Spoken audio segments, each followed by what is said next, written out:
Salam kultivasi. Kita akan lanjutkan alur cerita kelahiran kembali di akhir zaman. Namun sebelumnya, Mimin ucapkan terima kasih bagi yang sudah subscribe channel ini. Dan bagi yang belum subscribe, sebaiknya di-subscribe dulu biar tidak ketinggalan notifikasi ketika Mimin upload video terbaru. Jangan lupa like dan komen agar tambah seru. Dan bagikan juga ke sosial media kalian biar ramai. Oke lah, tak perlu berlama-lama lagi. Kita lanjutkan alur ceritanya.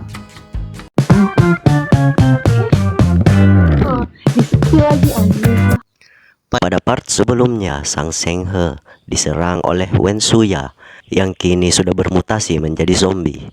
Saat Sang Seng He terjatuh, Wen Suya segera menerkamnya.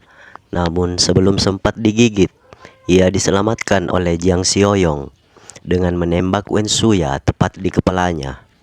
Hal itu membuat Sang Seng He segera menghempaskan tubuh Wen Suya. Jiang Xiaoyong kemudian bertanya, "Sang Seng He, kenapa kamu bisa di sini?"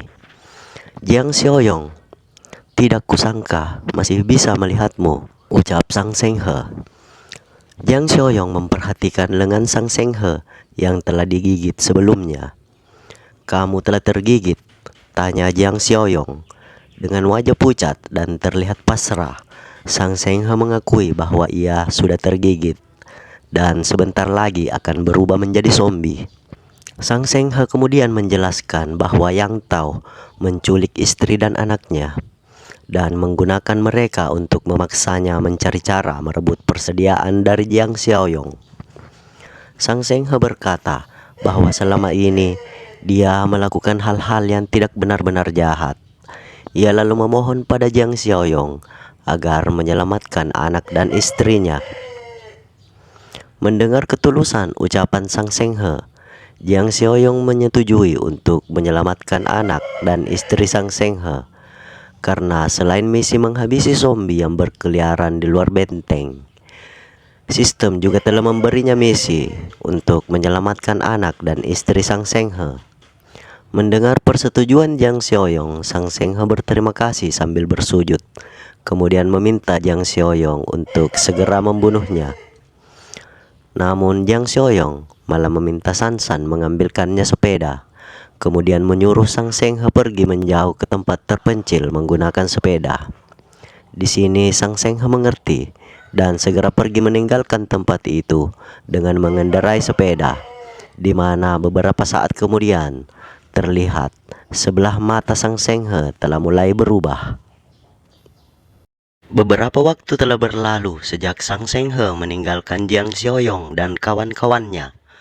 Mereka juga telah selesai membasmi zombie yang berkeliaran di luar benteng. Mereka kemudian menumpuk zombie itu, lalu membakarnya.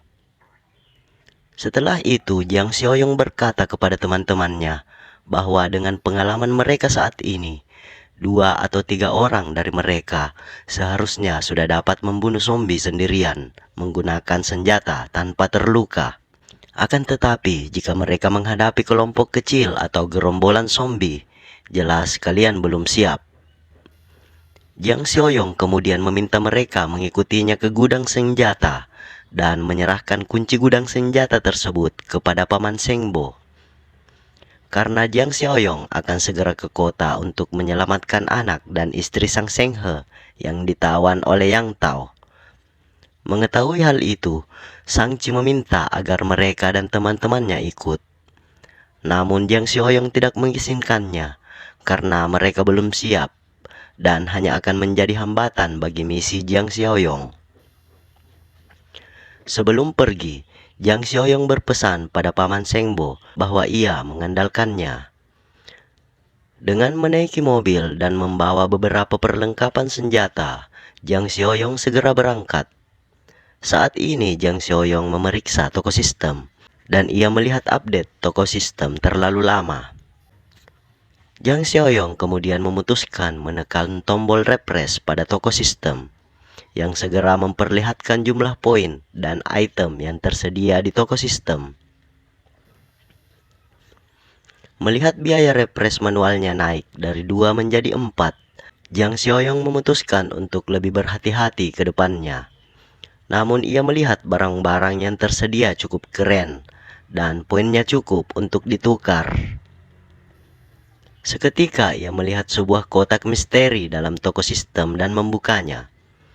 Dengan sinar berkilauan ketika box tersebut terbuka, membuat Jiang Xiaoyong terkejut. Namun segera mengetahui bahwa itu adalah reward Physical Strength Enchantment Serum plus 5. Dengan meraih serum itu, ia segera menggunakannya hingga membuat kekuatan fisiknya seketika bertambah. Scene berganti di rumah Sang Senghe.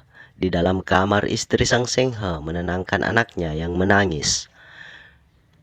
Seketika itu Yang Tao dan salah seorang anak buahnya membuka pintu kamar dan masuk. Istri Sang Senghe terkejut. Ia berkata, "Apa yang ingin kalian lakukan?" Yang Tao kemudian segera memegangi istri Sang Senghe lalu berkata, "Apalagi, tentu saja melakukan sesuatu yang menyenangkan," ucap Yang Tao sambil mulai memaksa istri Sang Senghe. Dikarenakan banyak aktivitas di dunia nyata, maka terpaksa part kali ini durasinya singkat. Kedepannya Mimin usahakan untuk durasi panjang. Mohon dukungan dengan subscribe agar Mimin lebih rajin upload kelanjutan alur ceritanya. Thanks for watching. Salam kultivasi.